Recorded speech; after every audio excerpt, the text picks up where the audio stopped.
Hello and welcome to episode 16 of the Lester Kitchen show.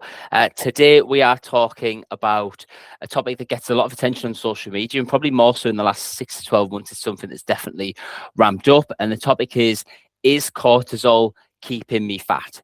And the reason that I'm covering this today is there's always been talk. I started coaching in 2014, and there's always been talk about hormones and various different ones get different attention at different times, and cortisol seems to be the one that's kind of doing the rounds at the moment over the last 12 months to 2 years. But in probably the last 3 to 6 months, I've been seeing a couple of kind of coaches that are positioned as like cortisol coaches, cortisol management coaches, and having these cortisol correction protocols and things like that. And also on top of that, we've obviously got a supplement trend that follows, a supplement market that follows the trends. So now we have cortisol supplements to help manage those. And today we're going to kind of look into that and see, is high cortisol the reason that you can't lose fat and the reason that you're stuck where you're at right now? So before we dive right in, if you do enjoy the show, the next best place to start, apart from listening to the other episodes, is get a copy of my free book, lesterkitchen.com/free. So over 30 reviews on Amazon now, 4.9 stars. So get your free copy there, lesterkitchen.com/free. But yeah, all right, let's dive straight in. So kind of first thing we want to understand before we look into, does high cortisol cause us to stop being unable to lose fat or hold on to fat, is want to know the difference between correlation and causation. And a lot of times, either intentionally or accidentally, there is a lot of confusion around this, and that leads us to focusing on the wrong things. So when we look at correlation, and a good example of that is there is sunlight during the day, and there is more car driving during the day. Cars are driven more during the day. So more sunlight, more cars driven. Does that mean there's a direct correlation? But is that a causation? Does the sunlight cause the cars to move? No, the sunlight is typically when humans are up and about during the day, and we now have cars that we use for transport to get to and from work. So there is a link, but it's a correlative link, not a causation link. So the sun being out does not cause our cars to drive around. It creates the environment and creates the circumstances where cars are driven around more by humans who live more during the day, and we use cars for transport. So that's correlation, and that's where a lot of the things you'll see online, and we'll kind of dig into some other examples of this, kind of miss the point almost of the study that is often the thing that starts the conversation. The next one will be causation. So this is where there's a direct mechanism that we can prove through that. So a good example, sticking with the sunlight, the more sunlight, the more the plants grow. The grass grows, the trees grow, the leaves on the trees grow, all that kind of thing. Again, there's a direct correlation with if there's too much sun, if there's not enough water. So there's a direct mechanism there that we can prove. If this happens, then that specifically causes this to happen. There's nothing that goes on in between that kind of creates a bridge. There is a direct correlation between sunlight and outdoor plants growing more. So that's what we want to understand from correlation to causation, and that distinction is really important in what we're going to talk about today. Another good example of one that you might have seen often, I see this often pops up, is there's lots of different studies that show people who have more sex live longer or live better lives. And that kind of sounds like, okay, it's a bit of a finding, but actually when we kind of really like think about it a little bit, there is a sample bias and a correlation with that. So if you're having more sex, generally, I think it's fair to say you would generally assume that you would be in better shape. You would generally be assumed that you would probably have more confidence. You would generally be assumed that you have kind of a higher energy, a more positive outlook on life, and you have better relationships. And it's those things that actually drive the living longer. It's not the fact that someone's having sex more, it's the fact that they're doing things in their life that creates both. It creates both things. So being in better shape, yes, that does help you get laid, but it also means that, your risk of diabetes, your risk of heart disease, your risk of cancer, all these various other health complications, both physical and also mental, are impacted through that action, that behavior. So the same logic applies to when we're talking about cortisol. and weight gain, or being unable to lose weight. So why are the studies finding that people have high cortisol in the first place? And there is, I would say, look at the studies and my understanding of the studies. And again, I'm not an expert in reading these studies, but I would say just from a general population, I think we could all agree that probably stress is higher, and our stress, one of our primary stress hormones, cortisol, is higher. So that kind of makes sense, and that makes sense, and that sounds true as a society. That feels like that's about right. But why is that the case? And if we try and think about that, why are people more stressed? Why are people in a state of high cortisol? Well, cortisol is really high because there's lots more kind of unhappiness and overwhelm and a sense of feeling potentially lost with the world. We live in a world where there's lots of everything's catastrophized on social media. There's a war every 5 seconds. There is doom and gloom if you scroll enough, if you go down the right rabbit holes in the algorithm. So cortisol is really high because we are, as a society, probably more overwhelmed. We are probably lost and maybe a bit uncertain about what our future holds. We are generally a bit more unhappy. And therefore, that leads us to certain actions which make it difficult for us to lose weight. There's also then, we have that, the other things that we have in our life, the other stresses that we have in our life. And this is probably true for most generations, but again, in our current society, we can think, okay, well, we've got work stresses. We have stress from work. We have stresses from family. We have stresses from taking care of our home and all the things that go along with that, and all the life admin that comes along with being an adult. And for some people, that is a very, very stress-inducing either circumstances, or they're just struggling to deal with it, or there's just so much that they don't know where to start. So their stress is causing their cortisol to be really high, and they can't lose weight. So they blame the fact that they've got high cortisol. The other one would be if we are thinking of, again, other habits that lead to our high cortisol. Poor sleep is going to really impact our ability to, not just cortisol, but all our hormones. If we're sleeping really poorly for not long enough periods of time, then our hormones are going to suffer, and that affects loads of things, especially hunger and cravings take a big hit as well. But again, cortisol can take a big hit as well. So staying up late, doom scrolling on your phone, on TikTok or on Instagram when you know you should be going to sleep, binging Netflix and just think, oh, watch another couple of episodes of this series because I can't be bothered to go to bed. We're in bed, we've got the lights out, but we're scrolling on our screen. These are the things that are going to really impact ourselves hormonally because we're not sleeping very well. And then the other one is going to be all probably downstream from those things I just mentioned. If we have poor physical health, our mobility is really poor, we are overweight, we are struggling with various health complications, that can also lead us to both physically and also the mental load of that, the mental stress of that, leading us to have a more stressful life. So when we look at why is cortisol really high, why is my cortisol high? It's because we're more stressed out than ever before. We're probably more overwhelmed with the amount of information out there. We are probably feeling a bit lost, a bit uncertain about the future because there's so much doom and gloom on social media. We are having terrible sleep because we're on Netflix, staying up late watching Netflix. We are doom scrolling our phone. We also have the stress of work, family, life admin, taking care of our home. It's all so much. And that is why our cortisol is high, and it is genuinely probably high for a lot of people. And a lot of people, again, if thinking about it, would say, oh, my cortisol is really high. Never had it measured. And the influencers that are selling these things would never probably get you to measure your cortisol at the start of the protocol that they're selling you for $99 or $99 or whatever it is. It's just kind of guesswork. But at the same time, we could probably say that our stress hormones could be pretty high if we have all those circumstances around us. We're mentally unhappy, we're overwhelmed, we're lost, we're confused about what our future holds, we're uncertain, we've got stress from work, family, social life. That gives us a good indication that, yeah, probably your stress levels are pretty high, your stress hormones are pretty high.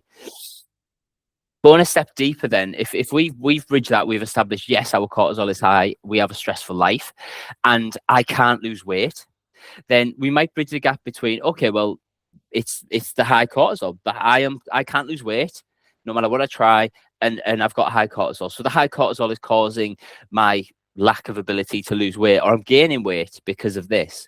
And that's where the social media influencers will swoop down and dump on you and try and reinforce that belief. But actually, what we do is take a step back and think about it from your behaviors that you do day to day. So let's just say you're really, really stressed. You're really, really stressed. It's been a stressful day at work, family, you've got loads of stuff going on at home, whatever it is. What happens when people are stressed? They generally eat worse. They are quicker to grab the high calorie, satisfying foods that are of low quality, which means that they eat more calories. It means that they have big energy crashes, there's big peaks and troughs. It means that generally they will potentially feel quite guilty afterwards because they think, oh, why have I just ate a full pack of hobnobs? Why have I just smashed in a big, large Big Mac with 2 McFlurries and a big milkshake on my lunch break at work through the drive-through? These are the things that happen when we're stressed. We eat worse than we would if we weren't stressed. We also got to look into, we tie into those things. Is it comfort eating? We get home after a busy day at night, after a busy day at work, we crash on the sofa, we go to the cupboard, we grab all the rubbish out, we sit down in front of the Netflix and we watch TV and we just kind of sedate and try and comfort ourselves. There's also, when we're stressed, we can lead into that if we're kind of in a feeling of a bit uncertain of what the future might hold, we're a bit lost, we just don't quite know what to do, we're a bit overwhelmed. Food can give us certainty. It gives us a guaranteed hit of this tastes nice and I enjoy it. And we disregard the long-term view of this is going to stop me losing weight. This is going to mean that I still stay stuck and feel unhealthy and all the other things that come with that. But in the short term, food gives some people certainty. And if their stress is really, really high because they're uncertain about things in the world or their life, then food gives that certainty. So we eat worse. Sleep often gets deteriorated as well. So when we're stressed, sometimes we're wired, we're trying to go to sleep and we're maybe giving it a good effort. We've got the lights out, we've got cold, dark, quiet in our room, but just can't get to sleep. We can't switch off. Or we wake up in the middle of the night to go to the bathroom and then we can't get to sleep. It's 2 o'clock and we're like, oh, right, I'm wide awake now because I'm starting to worry about what's happening in the next day at work because I've got deadlines to meet. So stress is high, sleep takes a hit. Exercise gets skipped. So when we're really stressed, if we don't have a really well-established habit for exercise, or we don't enjoy exercise, or exercise sometimes feels like a waste of time, or exercise is going to add to our stress because it's somewhere that makes me feel anxious, it's something that makes me feel overwhelmed and self-conscious, then I'm probably going to skip the exercise. And as a result of the high stress, which has hormonally impacted our cortisol levels, but the actual thing that made the difference was that I'm eating worse, I'm not exercising, and I'm sleeping really poorly. Those are the direct things that actually have impacted our ability to lose weight or caused us to gain weight. So it's not necessarily the hormonal profile that you have at that particular time. The cortisol didn't directly cause you to gain fat. It happened at the same time. It was stress that drove that hormone change, that stress that caused that the cortisol spike, but it also caused the behavioral changes for sleep, eating, and our exercise that actually had the impact. So cortisol is really, it's actually not the cause of the problem. You're not trying to fix the cortisol. The cortisol is actually a symptom of the problem. And the problem is that you are stressed to the gills. You are so stressed out that you cannot sleep properly. You are so stressed out that you can't eat properly.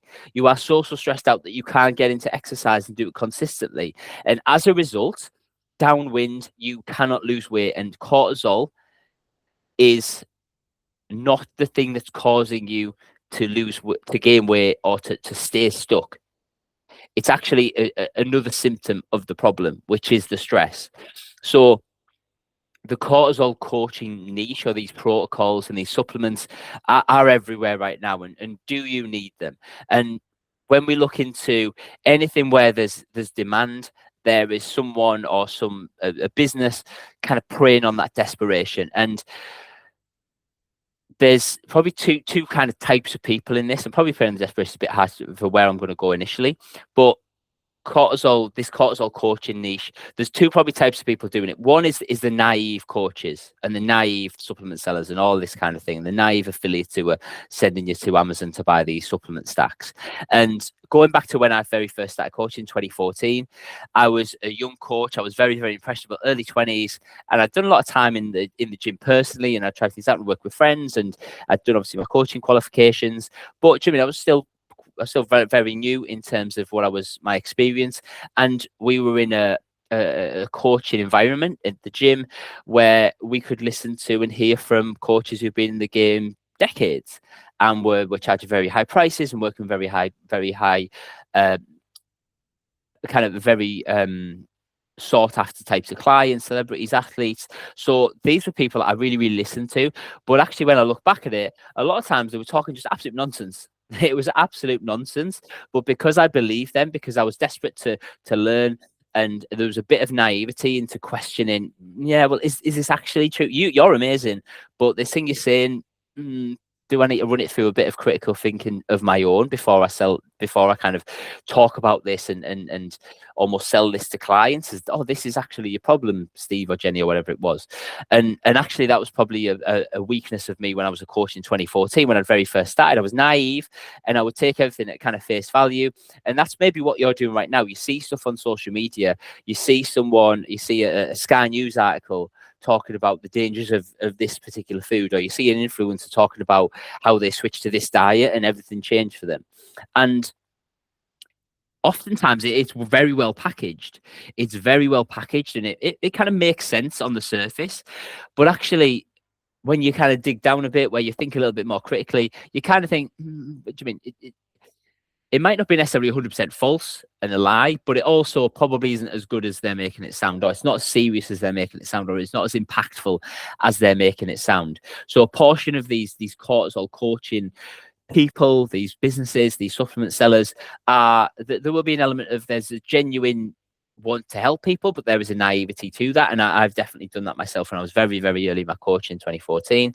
The other side of that coin is the people who, the disingenuous people. And again, there's always going to be this in any business, in any coaching area, and they are knowingly overselling the impact of, let's say, our cortisol level on our ability to lose weight. And they're not telling you the full story. And they're doing this because it kind of sounds like this magical fix. If you've been someone who's struggled to lose weight for the last 10 years and you hear someone say, well, you need to fix your sleep and you need to eat better and you need to exercise more and you need to fix your stress, you're probably thinking like, well, yeah, like no shit, I know that. I've been trying to do that for the last 10 years. What you need actually is someone to help you do that in a better way that works around you. But it's much easier and much kind of nicer for you to think, it's actually this thing I'd never thought of before. It's I've got high cortisol levels, so I can blame these high cortisol levels, and it's almost a bit of a get out of jail card. And don't worry, because these guys have a 7-day cortisol reset protocol, or they have a 28-day cortisol supplement stack for $199 a month, or whatever it may be, and they are leaning on and really being very liberal with the truth. They are being very economical with the truth and using it to their advantage to knowingly sell something or oversell something to people who they are know are vulnerable and they're desperately trying to lose weight after probably years and years of failed attempts, and they're looking for something that they really want. So that's probably my take on the cortisol coaching niche. Anyone who is a cortisol coach, I would be interested to know what their take is on what we've talked about there. Is cortisol actually the cause, or is it actually a symptom? And the fact our cortisol is high probably tells us our stress is high. So I agree with you on that. But the fact our cortisol levels are really high does not impact the fact that I lose or gain weight. What impacts the fact that I lose or gain weight is that I can't sleep properly. It's that I eat rubbish far too often and far too much. It's that I can't exercise regularly because it gives me more stress, or it's something I don't enjoy, or it's something I haven't built a habit around. And that's the thing that actually has a direct impact on our ability to lose weight and keep it off. So in terms of that supplement angle, there are definitely supplements out there, and there are supplements that I've not really used too many of them, so I won't say too much, but they probably do have an impact. But with all supplements, I would say largely all supplements are very can be helpful to a small degree, and there will also be a lot of supplements that are completely not helpful at all. So I would be very skeptical for any kind of cortisol supplement stack. Now, if you want to try them, great. There's an argument to say that you believe that they will work, then they will work, and that's because of the placebo effect. And this isn't, oh well, the placebo effect, it doesn't actually do anything. No, the placebo effect does work. If we believe a sugar pill will work and we take it religiously as prescribed, and we genuinely believe it, there's evidence that the placebo can be just as effective at certain things as the actual real control group, the real actual evidence, the real actual supplement that you're taking, or the real actual medicine that you're taking. Now, again, that's not the case for everything, of course, but placebo is a powerful factor. So if you believe these cortisol supplements that you've taken in the past helped you, and you took them as and when prescribed, and you also combined it with other things, then you might have got great results. But what I would love to do is not have you allocate your success to these supplements, because actually it was probably because you took these supplements, which meant you kind of had a bit of certainty about the future, you had a bit of hope about the future, you had a bit of excitement that this could work, so you ate better, you trained better, you prioritized sleep a little bit more because you believed that you could sleep better, you got in the gym because you believed 2 or 3 sessions would now be worth your time and not a waste of time, and you believed that they would help you get results, so that allowed you to stick to them. When you were picking your meals, you believed that you were less stressed, so you acted in a way where you made better food choices. You weren't as reactionary in terms of when work was stressing you out. You felt you could handle that better, whether you could or couldn't through this. Whether it was a genuine reason or not, you believed you could, so you ate better as a consequence on that evening when you got back home from work, and regardless of what the day was, you were able to handle it. So that's the things that moved the needle for you. It wasn't the ashwagandha, it was probably the fact that you fixed other bigger impact factors in your life. So any supplement, not just any cortisol supplement, might give you that final 1 or 2%. It's going to give you a small margin. It's not going to replace eating better, sleeping better, training better, and managing stress. Those are kind of the 4 that you're looking at, and also kind of like our mindset, but that probably ties into all 4 really and impacts all 4 for those. So kind of a recap for where we're at today. So if you were thinking, you've been seeing stuff online, you've been seeing articles, you are seeing stuff on your TikTok feed as you're scrolling around, thinking, is the reason I can't shift this 2 stone cortisol? Is it because my cortisol is really, really high? Well, actually, it's probably not because of that. The cortisol is probably a symptom. It's probably just stress is too high. So yes, de-stress where we can. How we can kind of do that is various ways. Obviously, there's lots of different stress management things that you can do, and that's more tactical, which probably we're not going to go into too much today. But looking into that, can we manage our stress better? Can we set up our life so we can be react better to stressful situations?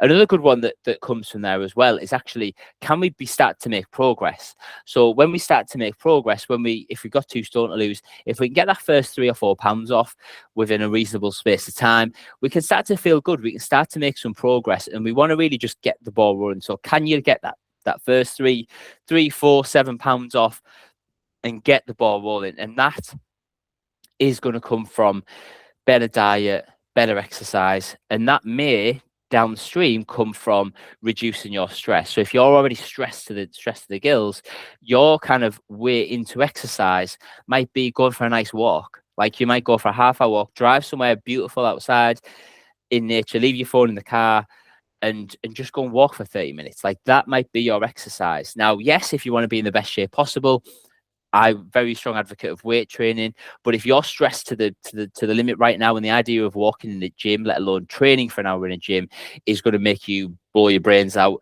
then just start where you're at right now, and that might be a walk. It might not even be any exercise. It might just be trying to be a little bit more active day to take the stairs instead of the lift. And work on getting your sleep better. If we get our sleep better, we have more energy, our cravings are a bit more in control, our hunger levels are kind of level out, our energy levels are going to be better. And then that in turn feeds into our ability to make better food choices and start to dip our toes in the water of exercise. And that's what's going to get us there. So the stress wise is obviously things like, I mean, you've got meditation, you've got setting boundaries for yourself, you've got to put the phone down. There's loads of apps that can help you do that. There's loads of things that you can do. Try to make a better sleep. Try not to also be everything for everyone as well. Like maybe it is a case of setting some boundaries and giving yourself less pressure. If you're trying to do everything, maybe you need to say like, look, I cannot do this right now. For this next month, this thing that's on my plate right now, it's just going to wait. I cannot handle it all, or give it to your partner, or give it to a relative or someone else who can pick up the slack for you. It might be that you're trying to take on everything, and that isn't a recipe for a lot of change. If we already really have everything on our plate, then we're limited in what we can do in terms of change. And that's why actually it's so important. And that if you do want to request the book, I think that's something that would be really helpful for you. The book that I wrote towards the end of last year, Fat Loss for the Real World, really designed to help you get really clear on what's important. And that's exactly why, because a lot of people have a lot of stress that they can't avoid. We can't avoid work. We can't avoid our family commitments, both the fun stuff and also the not so fun stuff that we've got to do. We've got a home to take care of. We might have elderly parents, elderly relatives that we look after. We've got a social circle that we want to connect with and stay in touch with. And there is pressures that come along with just being an adult, and we can improve our ability to, we can become better at managing stress, yes. But also, we also want to recognize that, well, if I'm trying to lose body fat, and keep it off, can I just find the 1, 2, or 3 things that do 90% of the work for me and just focus on those? Because I can probably add them to my life right now. But if I'm going to try and add 10 things to my life right now, there's no way I can do that. And I can't do that whilst I keep up my performance at work, my time and energy with the kids, my ability to take care of the house and all the things that come with that. So I've got to make a decision. Am I going to try and do everything, or am I just going to focus on what's the 1 or 2 or 3 things that are going to really make a big difference to me? And that's where you should be right now. You should be looking at your life right now. What's 1 or 2 things that I can do that are going to have a big impact? And that's where we're going to go for the rest of for the next 7 days. And then we review, okay, right, did that help? Yes, it did. Okay, great. Continue it on. And then when we've added that in, then we consider if we need to, can we layer more things on later on down the line? But ultimately, you've got to start where you're at. You've got to appreciate your stress levels. If you're stressed to the gills, it's going to be hard to lose body fat. What we need to do is not give yourself an elaborate morning routine. What we need to do is actually de-stress. We actually take things out of your life. Can we improve our ability to handle that? Can we set ourselves up better so we can manage that stress? And then from there downstream, exercise and diet becomes much, much better. And there is your fat loss. There is your weight loss. There is your results. So hopefully that was a really helpful show for you.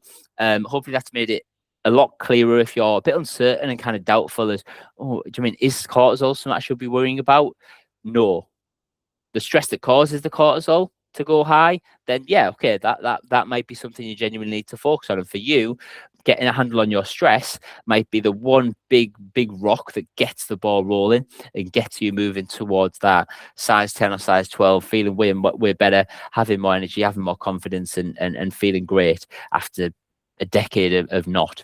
But ultimately, it's not going to be fixed by a 7-day cortisol reset or a 28-day cortisol supplement stack. What it's going to be sought by is fixing the stress that actually creates the cortisol, but also creates the poor diet, the poor sleep, the poor exercise, and our ability to stick to it. So if you enjoyed the show, make sure to follow, subscribe, so you can see the next one releases every single week.